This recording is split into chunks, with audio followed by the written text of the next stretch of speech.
This is Greg Pass with the Americans with Wartime Experience. Today's date is March the 5th, 2022, and I'm in Arlington National Cemetery and I have the pleasure to be sitting down with Sergeant First Class Jason Hickman.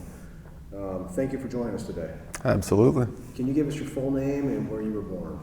Jason Adam Hickman. I was born in Lakeland, Florida, but I was raised in Mount Vernon, Washington. And do you have any military veterans in your family? My brother, my oldest brother, he served with the Washington State National Guard from 2004 to 2006. And what was your motivation to enlist in the U.S. Army? Really, from a young age, I was raised in a very patriotic family. Other than my brother enlisting, nobody in my immediate family did. And I think I just knew when I was extremely young that it was just something that I always it was just gonna happen. So at your enlistment, what was your MOS and what were you originally trained to do? So I actually came into the United States Army in 2003, straight out of high school. I enlisted as a 19 Delta and I went to Fort Knox to be a cavalry scout. Through a bunch of events, medical issues, I was actually chaptered out of the Army and then came back in 2007 as an infantryman through Fort Benning. And what was your first assignment after your training in Benning? I was assigned to the 2nd Brigade Combat Team at Fort Carson, Colorado. I was there for 5 years till 2012, from 2007 to 2012. And where'd you go after that? After that, I came here to the Old Guard, the 3rd U.S. Infantry Regiment. I was assigned to Delta Company in the escort platoon, marching for funerals. Roughly about a month into that, I was recruited down to be a tomb guard, and I stayed as a tomb guard for the remainder of the time till 2016. So you've had 10 years here at Fort Myer?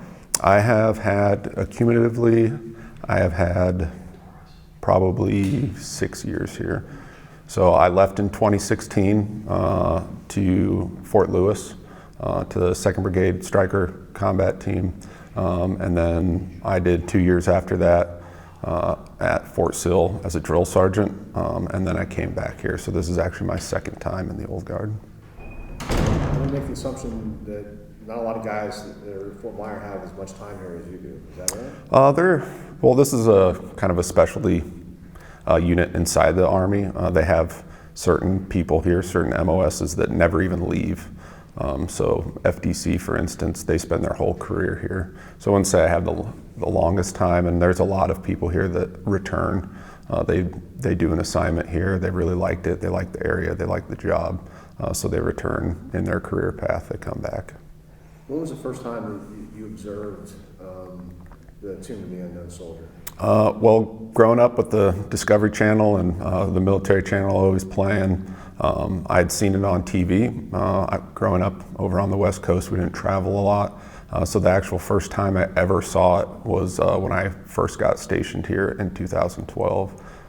I brought the family down, saw it, and I was like, I want to do that. It's something I want to do. Elaborate a little bit.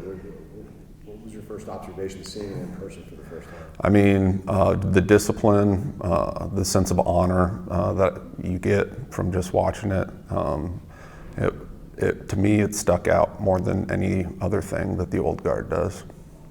So, what's your role today? How do you serve today? So today, well, now I'm the 39th Sergeant of the Guard at the Tomb of the Unknown Soldier. When I was here originally from 2012 to 2016, I was an Assistant Relief Commander, then a Relief Commander, and then the Assistant Sergeant of the Guard before I left. Now my 2nd tour, I have come back as the Sergeant of the Guard. What are the responsibilities of the Sergeant of the Guard? I'm responsible for the 3 reliefs, the 3 relief commanders that are responsible for the daily duties, whether it be the ceremonial guarding or basically the 24-hour guard shifts.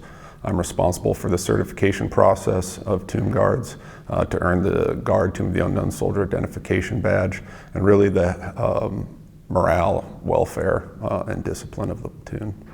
What type of challenges do you have here that you may not have had in your other duty assignments in your career? Because the Tomb of the Unknown Soldier is so kind of decentralized from the rest of the regiment, it really is almost its own company down away from the chain of command. We order all of our own supplies. We're just kind of out here doing everything that you would normally do. Sometimes at a company level, we're doing it down here alone. So you're almost serving like a first sergeant then, basically. Somewhat. I'm actually MTO'd at operations sergeant in the platoon, which is kind of unheard of for an infantry platoon.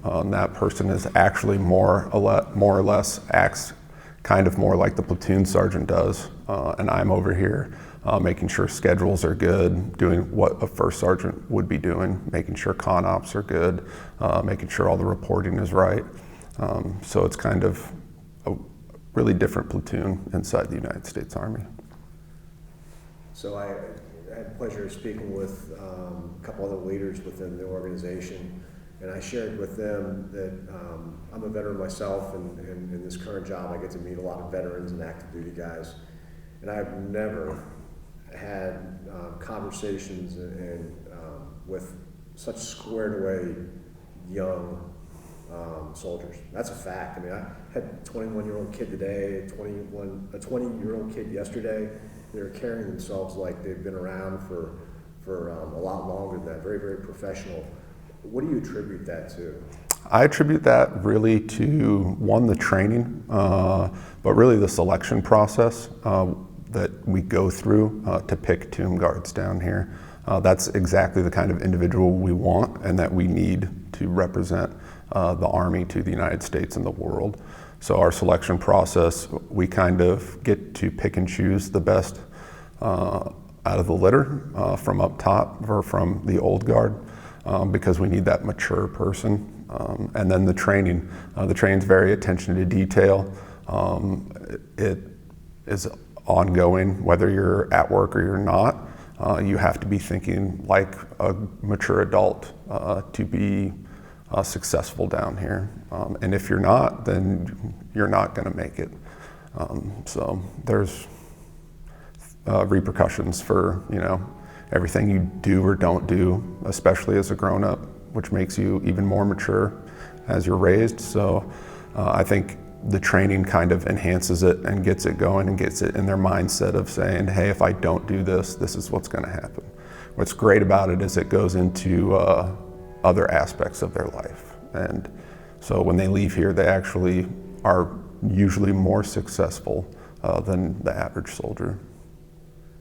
I've heard a lot of your soldiers use the term earning their walk. They don't say they're assigned a walk or given a walk, they earn it. What does that mean? Right, so earning is a big thing down here in training. Everything in life, I believe, is earned. And when something's earned, I think you have more ownership over it. You're more proud of it. So walks are earned, changes are earned. Their place as a badge holder, their status is earned. And they have to do the tasks that are expected of them to earn it. So they actually feel good about it. So if they're coming in the morning and their uniforms are the way they're supposed to be, they were told, hey, this needs to get done, and it got done. If they studied and memorized all the history that they were supposed to, and if they're good enough outside, they've been practicing and they're listening to the corrections that we're giving them, they can earn it. So every quarter till guard change, they stand in the knowledge corner. They click their heels together and announce quarter till, may I earn this walk or guard change, depending on if it's an NCO or a lower enlisted. And then the badge holders will actually quiz them on the knowledge that they have to memorize. And if they earn it, then they earn it. And they get out the door and they get to go guard America's Unknown. When you think about it, it's especially in society today, people might not think of going to work as earning. In other words, this is completely opposite of that. You have guys, young men and women, who are trying to get the extra work, and they understand the significance. That must mean a lot to you. Absolutely. I mean, everybody earns their retirement. So I think they just got to go about looking at it a different way. So we had the opportunity to interview one of the former Deputy Secretary of Defense, and he described the Tomb of the Unknown Soldier as being special and unique. Why do you think that this place is so special in the American landscape? Well, being the center of Arlington National Cemetery, when the Tomb of the Unknown Soldier, I don't want to say put in, but when the first unknown soldier was first interred, and I always tell people this in briefs, it was extremely significant in our nation's history. And I always tell people that it kind of changed over the decades, how warfare changed, and now that we will probably never have an unknown soldier, we as Americans now, hopefully, will probably never know what it's like to have a loved one go off and never come back. They just disappear, never hear anything from them. So now it stands as more of kind of, I don't want to say a monument because there are people buried there, but a way the American public can come, connect and say, yep, this is what we're doing is honorable. So you guys had an important anniversary in November, the 100th anniversary. Can you tell us what kind of work went into the planning for that and how the overall ceremonies went? So the planning was, well, probably over a 3 or 4 month span. There were a bunch of different organizations that had a hand in it. The Society of the Honor Guard, Tomb of the Unknown Soldier, the American Legion, Tomb of the Unknown Soldier Foundation, Arlington National Cemetery, the Old Guard, Daughters of the American Revolution, just about everybody had a hand in planning it and wanting to see it go through. For us, it was very actually easy, I would say, from our standpoint of being guards. We came up with a plan, and after that, all we needed to really do is figure out how we were going to continue to change the guard out during the day. So it was basically almost all run by Arlington National Cemetery. So you guys made some significant changes. As I understand it, the mat was placed toward the mall. Yep, the mat was placed on the east side, which isn't the first time it's happened because of restoration projects in the past. But we just had to figure out how we were going to change the guard when we had to close off the stanchions and get the public out so we could actually do that. But it wasn't the first time we've actually guarded from the front. What was your observations of how the ceremony went? I'm really interested in hearing about how you observed the public, what their reaction to being able to have the honor to get as close as they got.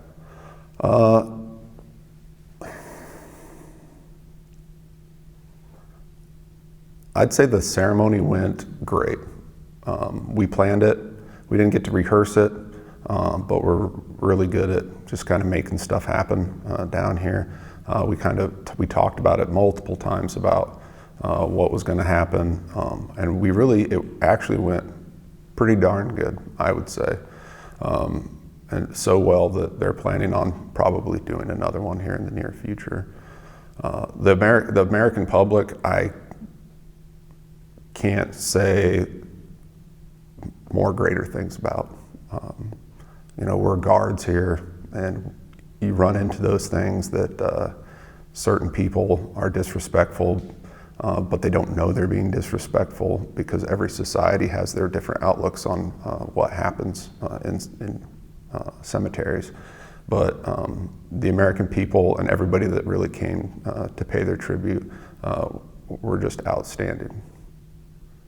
So you mentioned other cultures coming here, which brings me to another question. You guys have a vital role when it comes to honoring those who have fallen in service of the country, but you also play an enormous role because sometimes your soldiers are the very first representations of the United States military that somebody coming from overseas when they're visiting Washington, D.C. Can you touch on that a little bit about how important it is for you guys to represent the U.S. as well as they do? Yes, that's why actually the training is the way it is. Our selection process is the way it is, and we want those mature people. because that soldier out there guarding America's unknown may be the only American soldier someone in the world ever sees in person. That and now we're in, 2022, and we have social media, and we have news agencies, and we have all these things that a regular soldier can essentially put their face out there and be known. So we want that person that is down here for the unknown soldier, for the United States Army, for the old guard, to represent them, not to basically make it a show and say, hey, look at what I'm doing, or use their service in a manner that would bring dishonor or discredit to the Army. So you have an opportunity to have conversations with the public out here. I understand a lot of schools will bring students to watch. If you, later on today, a 16-year-old kid, 17-year-old kid says, hey, this is fantastic, I want to be a part of this, what advice would you give them to be able to earn the right to guard the tomb of the unknown soldier? Well, if he actually wanted to do it, and actually, there are quite a few tomb guards that said, hey, the first time I ever saw this was on a school trip, and I thought it was awesome, and I wanted to do it. And now they're here, and they're actually guards. But I tell them, find a recruiter nearby, join the infantry, and then ask to be stationed at Fort Myer, come volunteer. In fact, my trainer, when I was here the first time, he had a cousin that was here as a tomb guard, and he said, I will join the Army if I can do that. And he did exactly that. He joined the Army, he went down to Fort Benning, and he told his drill sergeant, hey, drill sergeant, I want to be on orders to the old guard. And they said, okay. They put him on orders to the old guard. As soon as he arrived, they brought him down here, and he started training. So that's kind of a who you know, I think, kind of deal. We're going to send you a copy of this video in a few weeks, and we're going to give you some information if you choose to send it over to the Library of Congress for the Veterans History Project, and I do encourage you to do that. A couple hundred years from now, that video will still be available to the public, and one of your great-great-great-grandkids might stumble upon it. What would you want them to know about your service to your country? Ooh, hard question. I don't think I have an answer to that. I don't think I can speak to the future. Do you have any observations or thoughts about your position here and what goes on at Arlington National Cemetery that I have not asked you that you would like to document? I do not. On behalf of the Americans of Wartime Museum, I thank you for your time, and thanks for your service. Thank you. Pleasure to meet you. Pleasure to meet you.